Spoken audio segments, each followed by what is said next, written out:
Welcome to the Drumdums Best of 2016 Movie Special. Here we go.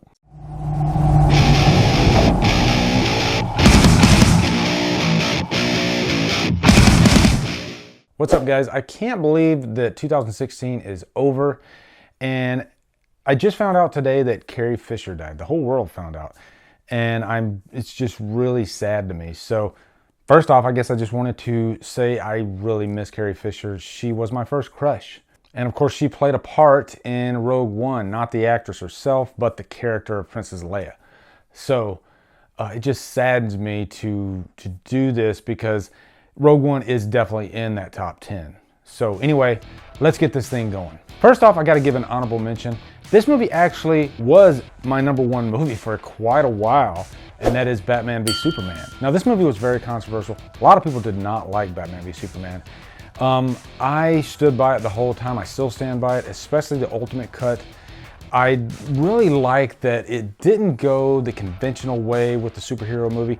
It took some risks, and I'm a big Zack Snyder fan. So as a Zack Snyder movie, as a movie itself, I really enjoyed it. I love this movie. So it's definitely my honorable mention. Now, number 10 is gonna be Arrival.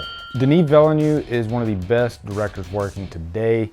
Everything he puts out, I definitely want to see because he's just so visual, and that is Arrival. This movie was hypnotic from the cinematography, from the structure, and especially the score. The score was very alien-like, and it was so fitting for this movie. But it's definitely a movie I want to revisit because I can tell that with repeat viewings, I'll find even more. Number 9 is Train to Busan. This is one of those South Korean movies that I constantly heard about throughout the year. And I kept hearing that this is just such a great, not only zombie film, but film. And it's both those things. How do you make a movie interesting that's mostly on a train? They do it, and the way they do it is with interesting characters and an emotional touch. It is really heart-wrenching at moments. By the end of it, you love these characters. And I think that's one thing that The Walking Dead does do right. They have that emotional core. It's not just about zombies. And that's really what worked with Train to Busan. Next up is The Invitation. There's gonna be a lot of horror movies in this list, as you can tell. 2016 was the year for horror.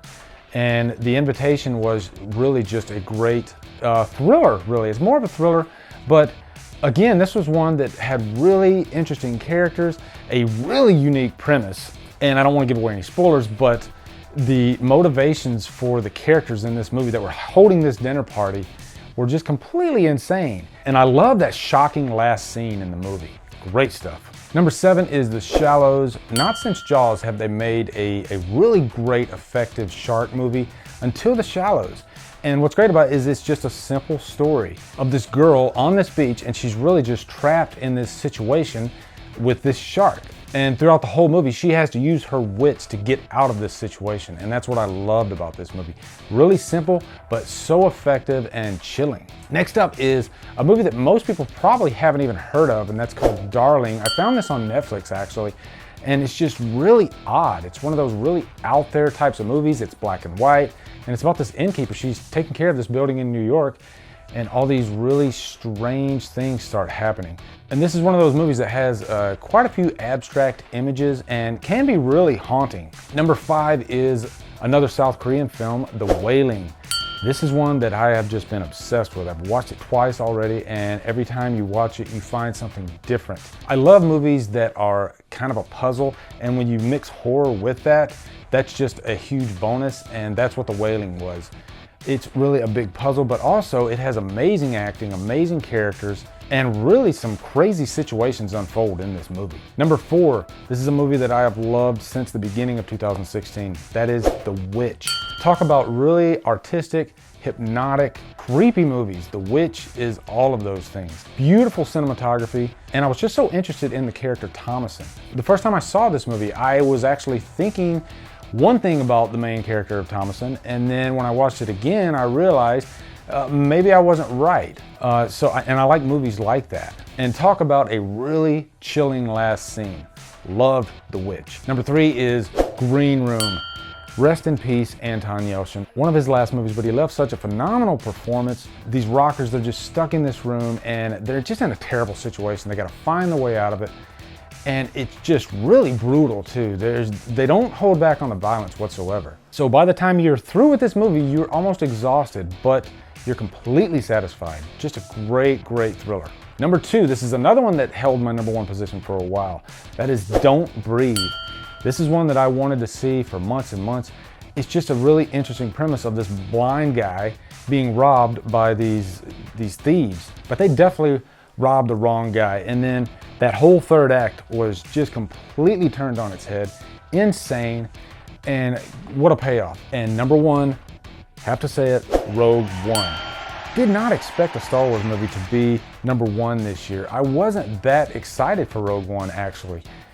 Just because after I had watched The Force Awakens, it kind of waned on me a bit. It was my number 2 of last year. It's not that anymore. I still like the movie very much. It's a Star Wars movie, but it's just one of those with repeat viewings I didn't like as much.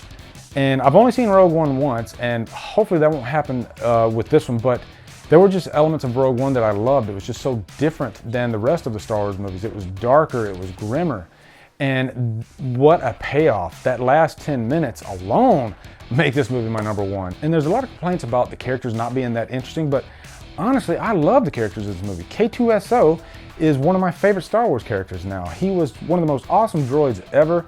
Loved Jyn Erso. But yeah, I love the characters in this movie. So Rogue One definitely gets my number 1. Again, rest in peace, Carrie Fisher. It's just so sad, and I'm at a loss of words of her passing. But anyway, guys, that's it. That is my top 10 movies of 2016. I thought this was the year for horror. So many good movies in the horror genre this year. Not so much in the blockbuster genre, but yeah, still a lot of movies to satisfy my craving. So guys, make sure you join my Killer Flicks Facebook group where we talk horror all day, every day. Post down below your top 10. I'm really curious to see what you guys liked. And also my social media links are down below. You can check that out. Subscribe to my channel and follow me on Facebook, Twitter, Instagram, Letterboxd, and Drumdum out.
Audio Jungle.